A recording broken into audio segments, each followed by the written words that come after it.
Hello and welcome to the VO2 Lounge. This is episode 55 on Zone 2 training and if it's overrated.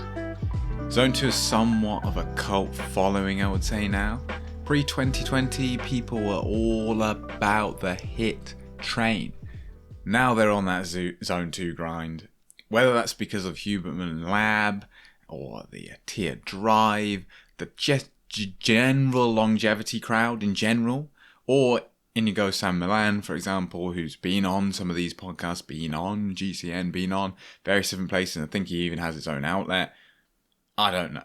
But in this episode, I'm going to go through a couple of the GCN videos, one of which is in reality the reason which I'm doing this episode, which has in the title, Zone 2 is Overrated. On one side of this episode, you have Olav Aleksander Bu, who is the coach of Kristian Blummenfelt and Gustav Iden, two notable triathletes. Kristian Blummenfelt won Olympic gold in the triathlon, and Gustav Iden has won the Ironman World Championship. For cyclists, Iñigo San Millán probably needs no introduction. He is the head of performance at UAE Team Emirates, and the coach of two-time Tour de France winner Tadej Pogačar. However, I think that has changed, and I think someone else within the team, from bits I've heard, is actually coaching Tadej now. But at the time of the episodes that I'll make reference to, he was the coach of Tadej Pogačar. The main sources of this episode are two GCN videos, as I've already said. One titled Zone 2 is Overrated, says Norwegian Supercoach, and the other Zone 2 and Beyond, Training Secrets from Dr. Iñigo San Millán, in brackets, Tadej Pogačar's coach, which can be found in the show notes, links to both videos. They're both worth a watch. There are some other Iñigo San Millán videos that I've also referenced to in this episode from GCN, because I think, to be honest, I think he's got like 3 or 4 or even 5 episodes with them. And you kind of have to flip between all of them to get kind of the general, I wouldn't say to get the general gist, but you do kind of have to go through all of them. He has some podcasts on the Drive podcast, which is where I first became aware of him. I think some of those are like dated 2019. They're before Tadej's first. One is dated before Tadej's first Tour de France win, and the other is post. So they reflect on the fact in the second one that, you know, he mentioned he had this new guy coming through. Don't think he mentioned who it was. And then obviously Tadej goes and wins. So they're like, oh yeah, look, this guy who we were like, yeah, he could be something special, is actually something pretty special. But with all that said, let's actually get into the episode, which is going to be a little bit more me having a little ramble in comparison to other episodes where I've got a specific study I'm going over or a review paper or so on and so forth. So be prepared for that. But before we do get into this episode, as an athlete, it can be hard to remove the emotion surrounding training and truly be objective. Maybe after a bad training session or race, you feel as though you need to go harder, dig yourself into the ground. When do you start structured training for the year? When do you peak for the year, and how many goal events can you peak for a year? How do you taper for an event without worrying about losing too much fitness? These are all questions that an athlete can have, and that's where a coach comes in. At the VO2 Lounge Coaching, we believe that training doesn't need to be overly complicated. What is complicated is ensuring that an athlete reaches the start line in the best physical and psychological condition that they can. The overwhelming nature of making decisions around your training and everything else that comes with performing at your best is why coaching exists. Leave the stress of planning training, periodization, tapering, on-the-bike fueling, and even pacing strategies or race tactics to us, and join the VO2 Lounge today by emailing the vo2lounge@gmail.com or links down below where you can register your interest. Now for the episode. So let's start with the video that caught my eye, the video that I think as of the point I'm recording this is only a few days old, maybe a week, titled Zone 2 is Overrated, says Norwegian Supercoach. Olav Aleksander Bu, who I've already mentioned earlier in the introduction, is a coach of Gustav Iden and Christian Blumenfeld, who are, of course, two very notable triathletes. These are no slouches by any means. I don't blame GCN for the title. The title is obviously provocative to gain people's interests and so on, like the whole kind of clickbaity-esque title. Obviously, it's not dishonest. He's kind of saying in it that it is overrated, but it's not as blatant as Zone 2 is a waste of time. It's not. That's not what he's saying in this. And in the episode, they are kind of, treading the line of trying to almost pit Olav head to head with Iñigo, without actually having them both there, or because there's no actual. It's not like there's a beef here or something. It's not like you're interviewing two rappers separately. You've got some kind of thing going on here. The end result actually ends up being really good in my opinion. There's some really high quality responses from Olav, who highlights the nuance of training, and when in so many other training environments online, I mean like podcasts, where an interviewer asks this very absolute question, say for example, is Zone 2 bad? Or how many days a week should I be doing high intensity? And the interviewee comes back with an equally as absolute result or answer in saying no more than 2, no less than 2 days of high intensity a week, or Zone 2 is the be all or end all, or Zone 2 is a waste of that. It usually is pretty clear cut. But from both Iñigo San Millán and Olav, these two interviews are, I think, very high quality, and there's a lot to be learnt. I would say Olav's interview is definitely for someone who is already confused about training. He can almost help reduce that confusion. Especially if you are new to any kind of structured training. We'll get onto it in a minute, but it really outlines key things you need to have in your mind. Iñigo San Millán, the content that comes out there is incredibly scientific, and it is hard to follow if you have not been in the sphere for a little bit of time and familiar with the terminology. And when the real gems come through, it can be sometimes hard to realize they're happening because you're so dazed by all the other bits of information. But anyway, let's stick to this initial interview to begin with. As I said, does Oliver think Zone 2 is a waste of time? No, of course not. Because, it doesn't. But he does start with a very good point, and kind of where I've found myself in recent times stood with Zone 2. And I'm going to stick to calling it Zone 2 and not endurance for a reason, which I'll get to in a minute.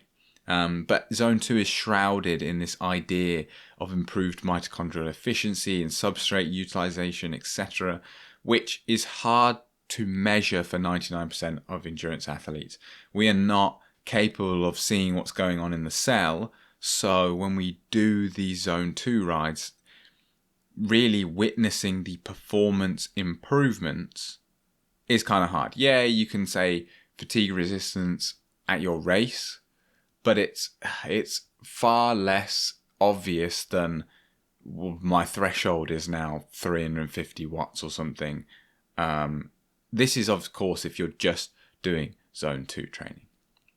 And that maybe Zone 2 has become so popular as it's throttled the typical curve that people follow of getting into endurance sport, thrashing themselves every day, doing loads of HIIT work, high intensity interval training on like the assault bike, the treadmill, outdoors, indoor trainer, like, trainer road, smashing it, 40-20s out there, coming out of their ears, loads of sweet spot, like every day's an intensity ride, and then getting burnt out, giving up and quitting, and then they don't touch their running shoes, their bike, whatever it is, they don't touch it ever again. And that is a very valid point, and why, to some extent, maybe that's why it's taken off so well, because it's flattened that curve of, sure, zone 2 in what now I'll get on to me, when someone says they're doing zone 2, specifically when they say they're doing a zone 2 ride, it doesn't happen every time, I'll give you that. But usually when someone says they're doing endurance, you kind of know that they're just going out and tapping out the day. They're going out for 4 or 5 hours, 3 hours, whatever it is, and just tapping out. They haven't really got watts in mind. They're like, yeah, heart rate's going to be low, watts are going to be low, and the average watts in general are going to be what they're going to be. I'm just going out for 4 hours because that's enough stimulus as it is. Whereas when someone says they're going out on zone 2, typically those people, when I'm talking to them, are going out for a shorter duration, maybe 2, when they could do 3 or 4. And then they're at that mathematical point of zone 2 of the whole, like 75% of FTP, which can be a pretty big and hard number to adhere to, which that in itself could lead to burnout. But this is a much more gradual process. And that's what I just wanted to get across. The whole difference between zone 2 and endurance, in my mind, is that zone 2, very mathematical, very methodical, very stringent to the power numbers. It becomes quite a hard ride. Whereas endurance is just, I'm going out for 4 hours. Yeah, I'm not going to freewheel everywhere. Yeah, I'm not going to, if I have an FTP of 300, I'm not going to average 100 watts. But I'm also not going to average like 230 watts or something like that, or 220. I'm probably going to average like 180 to 200. And if it's 178, it's like, doesn't really matter. But anyway, if I'm honest, I really do like Olav's delivery and thought process around training in general. Yes, he's interested in the minutiae of training and the detail of metabolically what's going on and physiologically what's occurring here. But what he really cares about is getting athletes faster, and at least that is what comes across in the interviews he's in, which is what we should be all interested in if we are performance orientated. If you ride sportives, ride crits, like race crits, race road, like whatever it is you're doing, if there is an element of you that is like, I'm aiming for a position, a percentage of the field, a time, and you're not just there going, I want to ride 100k once, and then that's me done, is in like, I've got one event, I'm going to do 100k, and that's me done. I'm now just riding purely for health, not performance. Then this methodology is really what you're looking at. You are interested in performance, not longevity and health. The general theory is zone 2 will only lead to a plateau if that is all you're doing. And he makes emphasis of the fact that he doesn't deem there to be any evidence that suggests that you could eliminate every other training zone and just do zone 2 and win the Tour de France, for example, which I think is a statement where you can understand and believe to be the case. Athlete doing 20 hours of zone 2 versus athlete doing a mixture of intervals and zone 2. Probably the one that, or almost definitely, unless there's some massive genetic difference, then the athlete doing the mixture will perform better. And same athlete, more importantly, doing 20 hours zone 2 only versus 20 hours zone 2 and other stuff, going to perform better. The distribution of which is determined by figuring out how we achieve the most work aka kilojoules, in a given week, a given month, a given year, a given decade, which I think whenever I am listening to episodes like this, when I first listened to episodes like this and podcasts like this, my goal was obtaining knowledge in the form of like understanding like the stuff I mentioned earlier, mitochondrial efficiency, substrate utilization, all these different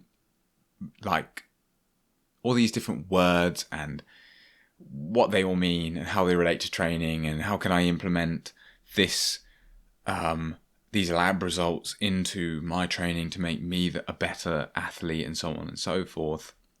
And I went through this life cycle of come into the sport, have no idea what to do, doing like training, discover intervals, start doing some intervals, discover Trainer Road podcast, then utilize Trainer Road, get a power meter, get a set of rollers, doing indoor training, burn out, stop training, start Trainer Road again, burn out, stop training, discover 80-20 and polarization, and then I don't burn out, but it's like ever more confusing. I then discover like these Iñigo San Millán pods with Pieter on the Drive podcast, and I'm like really lost now, because now I'm like, man, zone 2 is so important.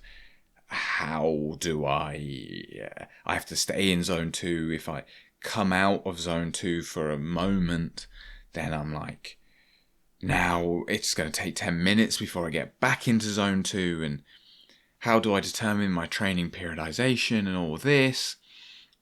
Whereas now, where I am definitely is more on the aspect of little gems like this, where the easiest way to know how to train based on how many hours you have a week to train, because really most of us, we're not worried about am I training enough, in the sense of you've got unlimited time to train, so you could train anywhere between 20 and 40 hours a week. So now you're actually trying to figure out how many hours in the first place should you do.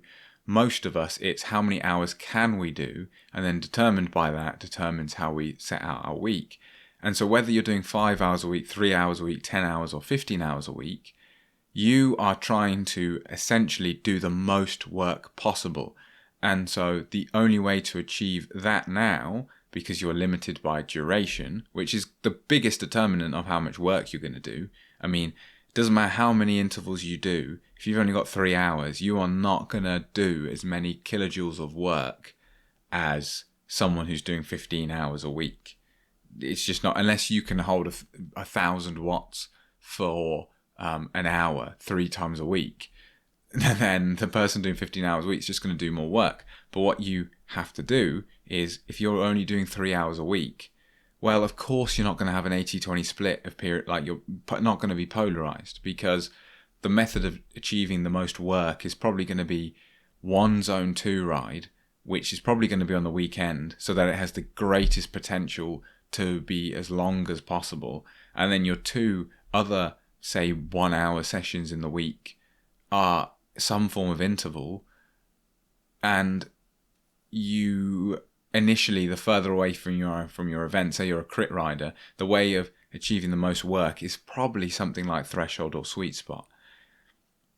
So having that philosophy in your head when you're far out from an event, and then as you get closer, yes, it does need to change a bit. For example, a crit, you probably want to start doing some repeatability work. I think it's a really good little gem of not information, just thought process. And so generally, the fewer hours, the more intensity you're going to do as a percentage of your total work distribution. He also touches on intervals in reserve, which is, something that is so hard, I think, for people to and for myself, not to get right, but to actually be willing to do. And the way I've looked at it in the past is a bit like if you've ever got to the end of a race, more often than not, for me at least, it's a crit because of the duration. And you cross the line, and literally as soon at the point of crossing the line, you felt like you were giving it everything. Maybe for the last 2 laps, last 3 laps, the final sprint, whatever it is. And you get across the line and you're like, well, like 5 seconds later, 10 seconds later, you're like, I could have gone harder. That, to me, is almost the epitome of reps in reserve, in the sense that, yes, maybe you've got 5 4-minute efforts, but at the end of the 5th, or you're given 6, say, for example, you're given the opportunity to do 6, but really it's a 5 effort set. And you get to the end of the 5th and you're like, I can't do another one. Like, you finish it and that was really hard. But then you've got 5 minutes rest between the 6th one. In that moment there, you go, oh yeah, I could do another. But if you were to do another, it's going to be even more grueling. Maybe before the last minute was grueling. Now it's going to be the last 2 minutes. And I think that's really what the reps in reserve are. People who do weightlifting, as Olav said, really know this a bit better, in the sense that you know that feeling of moving the weight for the final time, knowing you could go down and get another one, or maybe another 2, but those are going to be you're going to be digging deep. And this is where I think the work concept comes into play, because say you've got a 50-week period, let's just say 50 weeks, and in that 50 weeks you want to do as much work as possible. If you in week 2 are doing 2 blocks of 12 40-20s, 12, which I don't even know if it's possible to do 3 blocks of 12 40-20s in the same workout at the intensity that 40-20 should be done at. First of all, where do you go from there? And second of all, that is going to feel like you've just finished Paris-Roubaix. Like, you're going to feel absolutely wasted. So the reps in reserve, I think the 2 gems here from this episode is to, 1, you don't need to absolutely smash yourself.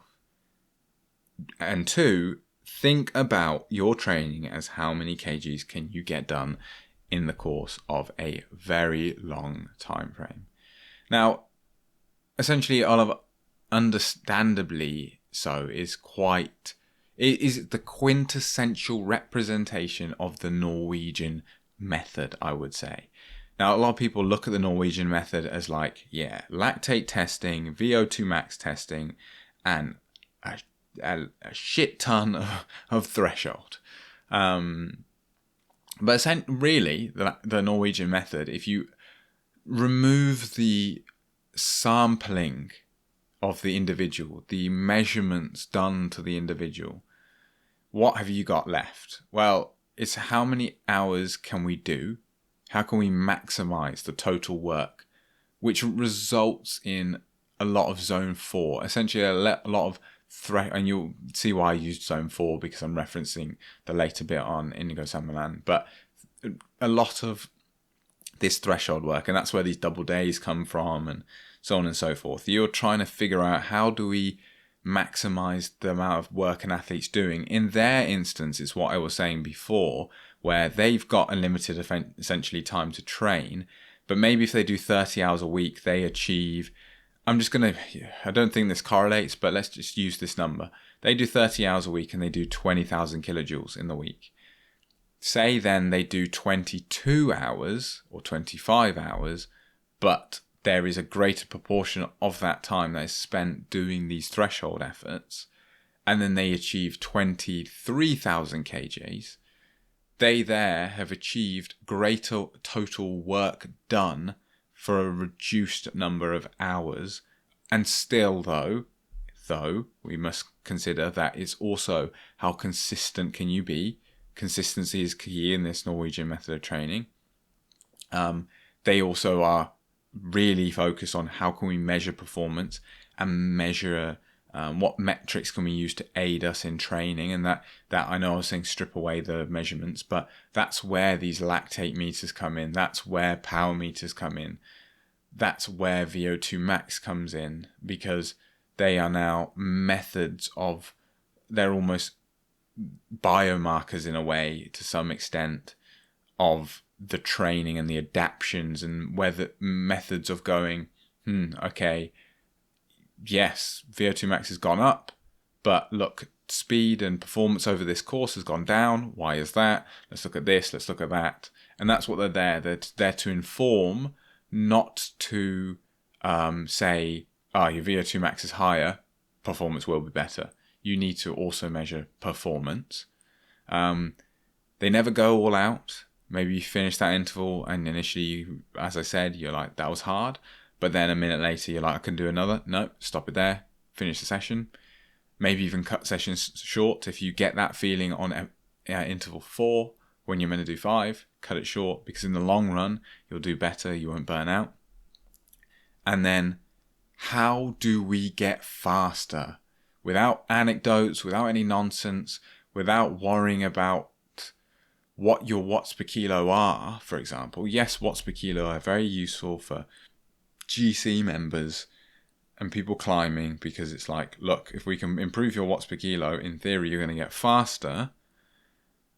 But if X rider has now got an FTP of 5.5 watts per kilo, goes up a hill in 20 minutes, if they then have an FTP of which is 5.2 watts per kilo, and they go up in 19 minutes, well, it doesn't matter that their watts per kilo has changed. Their performance has improved.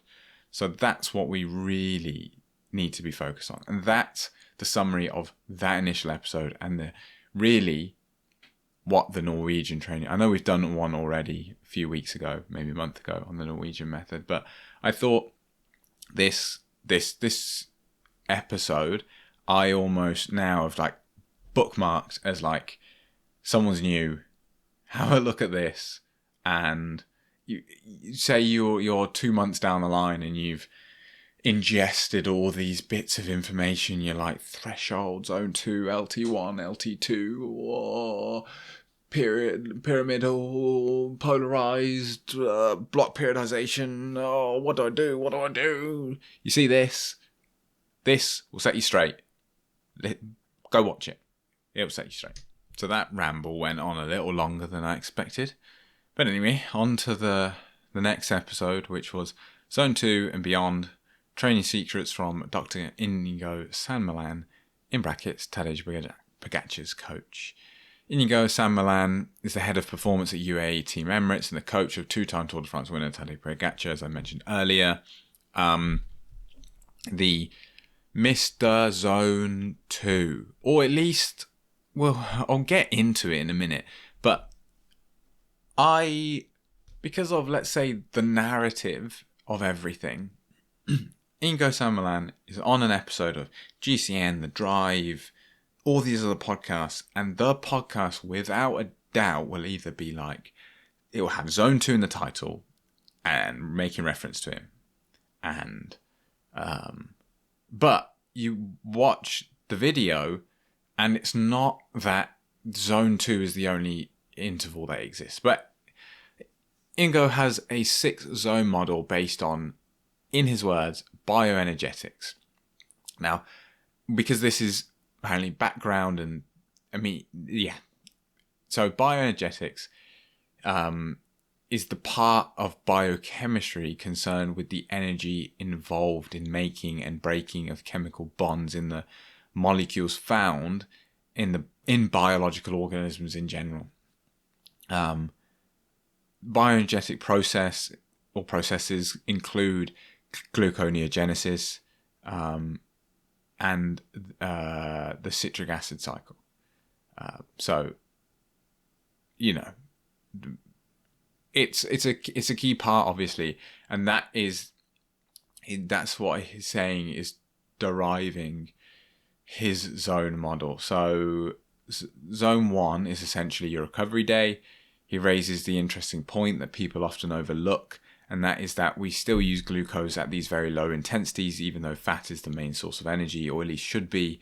And to some extent, or not even to some extent, for the most part, the more trained you are from an endurance standpoint, the less glucose you'll probably be using in this zone than someone who's very poorly trained. Even in their really low zones, they're going to probably be using more glucose, and also the wattage at which you're working at is going to be higher the more trained you are. But anyway, so zone 2, mitochondria primarily using fat for oxidation as a primary fuel source, and it's where in here somewhere in this band is where you're going to hit that fat max, the maximal utilization of fat, and then as you cross through it, you can still be in zone 2. But at the top end of zone 2, this is where you're going to start to see this first sort of inflection point of lactate, and that's where it kind of coincides with LT1 to some extent. And this is why I was saying in the previous video, great to send to someone who's real confused about what's going on. This video, you send this video to someone and they're going to come out the other end and they're going to have a bloody PhD in bioenergetics. But man, they're going to be even more confused because they're going to be so far out to sea. The water is going to be so deep that they're not going to know whether to float, swim, sink, get eaten by a shark, or just raise the white flag. They don't know what's going on. But anyway, zone 3, fat oxidation starts dropping because fatty acids are they're not fast enough essentially to synthesize ATP at the rate at which the muscle needs it. Glucose can produce ATP faster, but you get less from it. So you have a mixture of glucose and fat oxidation occurring at this point. And fast twitch muscle fibers are being recruited at this point. And at previous zone 2, he states that this is where you are maximizing the output of that slow twitch muscle fiber, the type 1 fiber, rather than these fast twitch type 2 fibers. Zone 4, which is lactate threshold or FTP, etc. Fat oxidation is minimized or is reduced. Energy system is also almost like it's primarily glycolytic. At this point, glucose enters the cell at high speed and is converted into pyruvate to be undertaken in by mitochondria. The mitochondria cannot take up all the pyruvate, and therefore the excess is then converted to lactate. This is when you see the increase in levels in the blood again, so kind of LT2 area. This is that 4 millimole area, where zone 2 was that 2 millimole area. Again, this is a whole level of minutia that starts to get confusing and starts to be conflicting if you're trying to measure it yourself. The lactate that is produced by the fast twitch muscles now travels to the slow twitch muscles, and the mitochondria in the slow twitch muscles use the lactate as a fuel source. Anyone who's listened to enough of Iñigo San Millán or is up to date with how exercise science is at the moment, lactate is no longer seen as a waste product.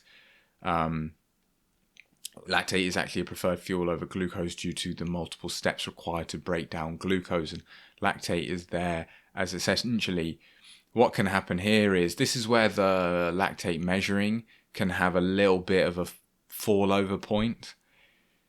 There's the thought that obviously some individuals seem to produce less lactate, but the lactate you're saying they're producing is only the lactate you can measure in the blood, so the stuff that's escaped the muscle. So an individual with a greater capacity to reutilize this lactate within the muscle,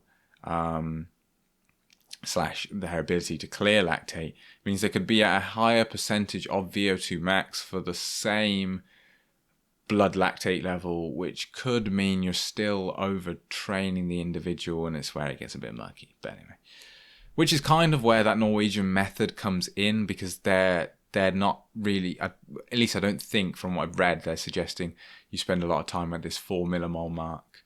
So although they're using lactate, I suppose they're using it at a lower range, but I think there's still a heavy amount of subjective nature to the athlete feeding back how they're feeling. So I don't know, but anyway, he's not using it here as a training determinant. It's just the first half of this episode is very much, it's like receiving a lecture on substrate metabolism and bioenergetics and so on. It is real deep in the minutiae. It's a highly condensed version, I would say, of what you would see if you were to listen to him on the Drive podcast, where obviously Peter is asking him questions that are teeing him up to further dive into the depths of all of this. And I've been on like 3-hour rides where I've had one of those podcasts in my ear, and I do it with everything, music included, where I like tap out for a minute, like maybe 2 minutes, 3 minutes, don't know what's going on, and I re-emerge and I'm like, whoa, where am I? What's going on? Music, it's like I'm on a new song. Podcasts, less in-depth stuff that would like be equivalent to GCN content. I'm like, yeah, I can pick up what's going on here. Peer-to-peer Drive, I got to rewind that 35 minutes if I missed 20 to almost saturate myself with information so that I'm prepared to undertake what is about to come up. But anyway, this is, I would say, like a shortened version of that. It's not necessarily, you don't need to listen. I suppose the zones are interesting, but you don't necessarily need to listen to this first bit to adequately self-coach yourself. So then zone 5 is classed as a VO2 max, high intensity, 2 to 4 minute efforts. Glucose starts to become limited and converting to energy. So then you start recruiting ATP that is stored in your muscles. This is done without oxygen, hence the anaerobic nature during these shorter but still high intensity, but still aerobic for the most part. There's a great aerobic contribution. This is why track riders doing a kilo don't ride 4 hours a week of just pure high intensity. They still have to have a foundation of a huge aerobic system to even facilitate the kilo distance. So zone 6 then, sprinting, only available fuel at muscle stores ATP, can last for less than a minute. And then you're talking like Usain Bolt, for example. That, like, you know, there is no way the aerobic system can sort of support such a rate of substrate utilization, of oxidate, just of ATP production. There will be, I've never really looked into it, into the training schedules of elite sprinters and how much training volume they do that's just low intensity, like running. I'd assume there is some, because I would assume, if for nothing else, it would facilitate them being able to recover better during their sprint training sessions, replenish that ATP store for another bout of high intensity. But there's no real way of describing it, but just sprinting is like having a 5-litre fuel tank in a drag car, where it's like this engine uses like 5 litres or 10 litres or 15 litres of fuel, or 20 litres, however many litres of fuel in 5 seconds. But you've got, so in theory, if that engine had a supply of 20, if that engine had a supply of 100 litres, then it could go 10 times as far. But in the human body, unfortunately, we can't just strap a bigger fuel tank in. There are limitations. So it's that kind of theory. It's that the method of which fuel is delivered to the body is only good enough for such a short bout. But that's what zone 6 is to him.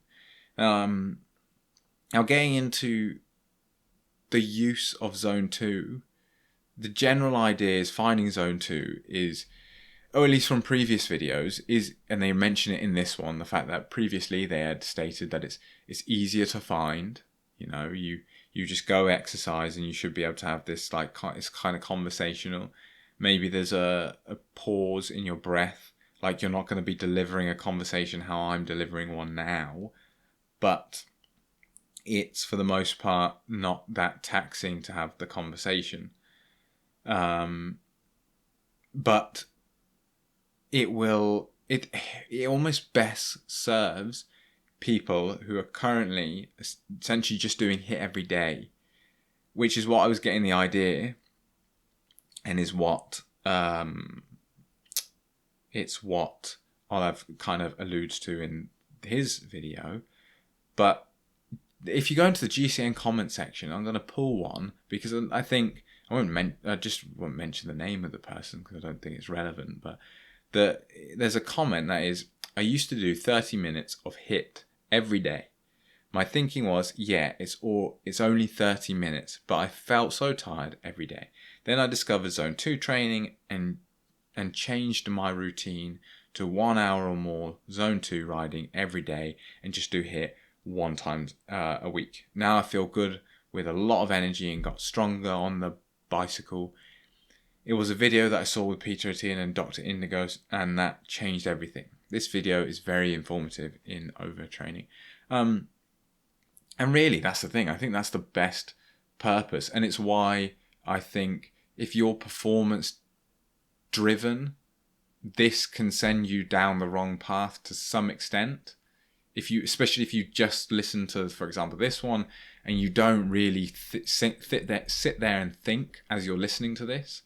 Whereas if you're someone who's of the sort of, I want to just get healthier crowd, then this is almost perfect in the sense that maybe you're getting told by a PT that you need to do like high intensity, like all the time. That's all don't worry about like endurance stuff. The biggest bang for your buck is this Zone 2, this high intensity stuff. That's where this really serves a good purpose of showing people that like this low intensity stuff is pretty important. But in isolation, of course, as we mentioned already, it's not the one solution to solve it all. But that's where I'm going to say, correct me if I'm wrong. But all of this really portrays in a way that makes it seem like Iñigo is all about Zone 2 and nothing else in a way. It's like the questions are Zone 2 centric. So he's answering in a Zone 2 centric fashion. This, I think, comes from two areas. The new wave of people where Zone 2 is the new HIIT, whether that's a result of the Huberman crowd from Huberman Lab and the likes of like Peter Attian on the Drive, for example, who are incredibly focused on longevity and not performance. Although, for example, Attian was at one point performance driven, but is pivoted in life as we mostly do when we get older. Zone 2, it's important for metabolic health. But if you're training for performance, that's not what you're looking for. It's great that it's a product of hunting for performance, in the sense that you will become incredibly metabolically healthy as a result of training 10 to 20 hours a week, if done right, and with an adequate amount of both high intensity and low intensity. But going, you know what, I'm just going to add some more volume and I'm just going to do Zone 2. That's not what it's trying to portray. And I think he makes also an invaluable statement on, ask yourself, what area of bioenergetics are you trying to stimulate? Now this statement, and I'm going to say two of these bits together, because obviously from this point, it's like, he just thinks that all you have to do is Zone 2. But man, it's on UAE, well educated. You'd be like, surely you can't think that it's just Zone 2. How are these guys so fast? But that's in this episode, but more importantly, in another GCN episode titled Tadej Pogačar's Tour de France Training Secrets. His coach reveals all! ! Key piece, the exclamation mark. He highlights two bits of information. He highlights the fact that Zone 2 and Zone 4, so lactate threshold, make up the pillars of Tadej's training, because Zone 4 is how you win races. Yes, it's a bit different for people on like domestic level races and not world Grand Tours, where a Grand Tour you really are winning by threshold, because you're basically sitting at close to it and then he attacks for a very brief period at over threshold, and then it's like you're in that threshold. So you do the gap and then you just sit at a pace that no one can either match or close the gap and catch back onto you. Whereas we don't have, like, especially in the UK, how often do you turn up to a road race and there's a 1 hour climb? Never. I think in Wales, maybe, especially at race pace, you're probably talking 20-minute climbs at the upper end, I would have thought, but not sure. But we don't have mountains like the Tourmalet or something. So he highlights that. So then I'm all of a sudden like, oh man, this guy knows what he's doing. Of course he does. And there's no way Tadej Pogačar is just doing Zone 2, is there? So highlights that. So, do both. And then also, which is sort of in line with Olav in a sense of, this is another little gem. He states that, what area of bioenergetics are you trying to stimulate today? So when you go out, and you're going out for 4 hours, and you end up going out for 4 hours with a group, and then there's like attacks, and then you're covering stuff, and then all this stuff's going on, it's like, what are you trying to stimulate here from this 4-hour ride? If it is a race simulation, fair enough. But in most cases, you're probably just out there to tap it out for 4 hours. So, focus on stimulating that part of bioenergetics. So you ride at a Zone 2 and chill out, basically. Or endurance, shall we say. And then when you go do your threshold sessions, you don't want to be so cooked that you're actually doing tempo. You want to be stimulating the part of bioenergetics, which is maximizing glucose uptake, maximizing how much lactate you're using, which means you need to be at the top end / you need to be in that sort of threshold band, wherever that may be. And so train on your own, really, is what he says. So train on your own. Having people to train with is great. Don't get me wrong. And I think it can be done well. You just almost need to vet the people you're training with. Or be in an environment where, people might attack, but it's like the group just comes back together. It's just like a little fun little thing or whatever.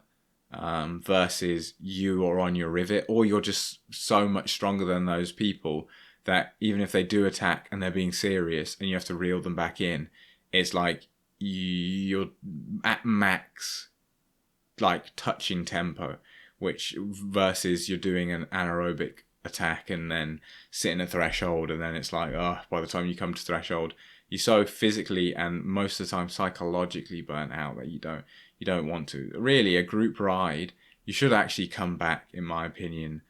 Yeah, maybe when you first get off the bike, you're a little stiff, you're a little tired because it's like 4 or 5 hours on the pedals. But you should come back and be like, man, that was great. When we go now again? It was great to catch up with so-and-so. It was great to do this, great to do that. We saw all these different things. We rode easy. Happy days.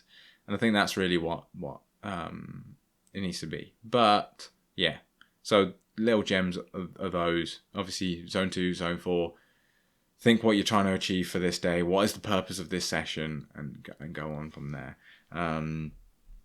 So, the biggest interesting note, and this is where I think they really do differ, is that he really does stick to the true, almost mathematical Zone 2 thought, where, like, say, for example, I don't know the exact percentage, but let's say 75%, as he puts, because he mentions it's not going to be an easy ride. Like, this is a hard ride.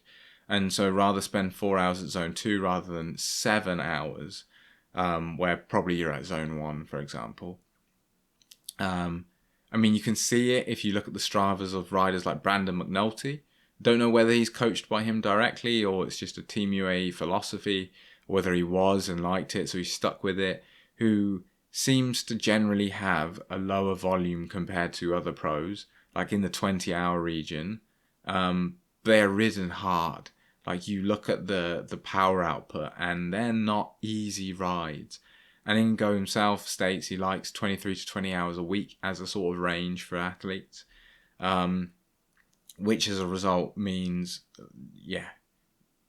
these are lower volume weeks comparatively, but they are spent in this, let's just call it a high quality zone. Like, it's very strict.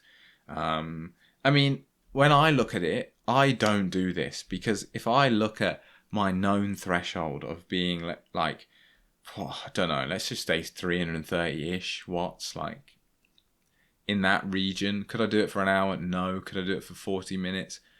Yeah, probably. I've seen normalized powers of higher than that for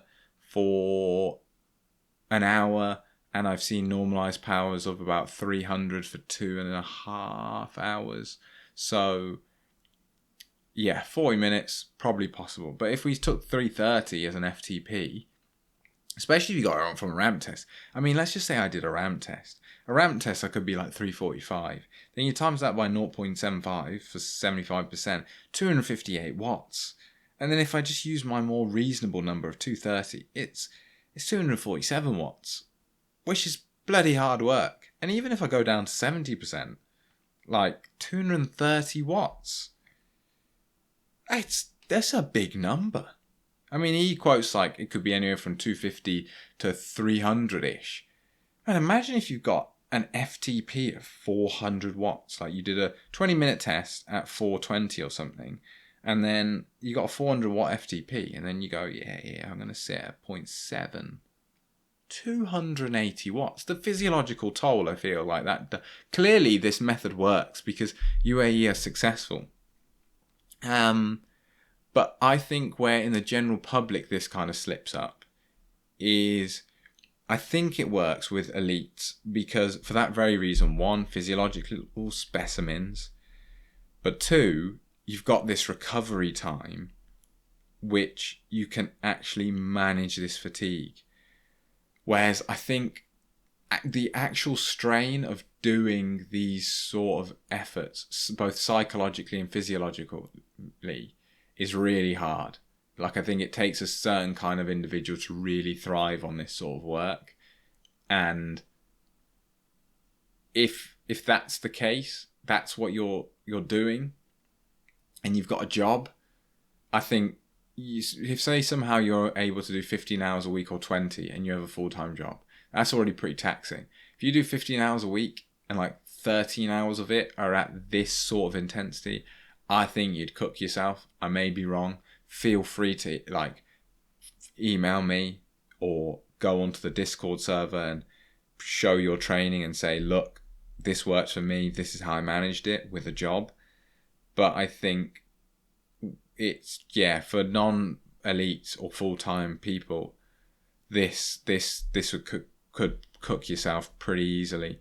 Now, I think if you're like that elite, but still somehow time restricted, like say you have a lot of other commitments, I don't know what, like say you've got a child or you've got a side business because, you know, you're full time, but you still need to supplement your income. And you are, even though for an elite, you're time crunched, like say you're an elite and you've got like really your biggest volume week is like 17 hours, then maybe your life stress is low enough and manageable enough where you can move things around in your day. Like, you don't have to get up at 6 to go to work to come back at 6. Like say you've got an 8 till 5 with a commute. I think it's probably too much stress, and probably where people burn out from zone 2, which again is just an example of why looking at the pros is a bit like looking at a study. It's Tadej Pogačar won the Tour and he was doing a lot of zone 2. I don't know what he was doing, but let's say he was doing a lot of zone 2 and then a good amount of zone 4, and you try to copy him and you cook yourself. It's like, yeah, because 1, you're not full time, and 2, you're not Tadej Pogačar. Almost what you want to do is find like a domestic or like Conti pro who hasn't been riding since he was like 4 years old, has come from another sport that's maybe not endurance focused, and is still elite. Hasn't won the Tour, the Giro, or even ridden the Giro, but he's still better than 99% of cyclists in the world, and everything's not in his favour. So maybe have a look at what that person's doing, and that might educate you a bit more than looking at what the creme de la creme are doing. Yeah. So that's it for today's episode. Bit of a ramble, longer than a lot of other episodes, even though I didn't really plan much for this. I just went through the videos. Quite liked it, to be honest. I didn't enjoy that much going through the videos because I had seen them all before, so going through them again wasn't that great. But delivering it, I quite enjoyed this little delivery, and I hope you enjoyed the delivery too. If you made it this far, you've got to like the podcast, surely, if you've got this far. So why not share it with a friend? Best way for this podcast to grow and reach more people. Like and rate the show. And make sure you follow it, so when future episodes come out, you'll be the first to hear about it. For any coaching inquiries, email the vo2lounge@gmail.com. If you'd like to be part of a Discord server where essentially just like-minded people are going to congregate, and hopefully it will grow it into something really positive, then the Discord server link is down below. The sources, particularly just the 2 episodes I've mentioned in this episode, will be down below. For more content like this, explore my previous episodes, or consider following, rating and sharing the podcast wherever you get your podcasts from. Share your thoughts or suggest future topics to the vo2lounge@gmail.com or the Discord server down below. Thank you for tuning in, and until next time, it is good.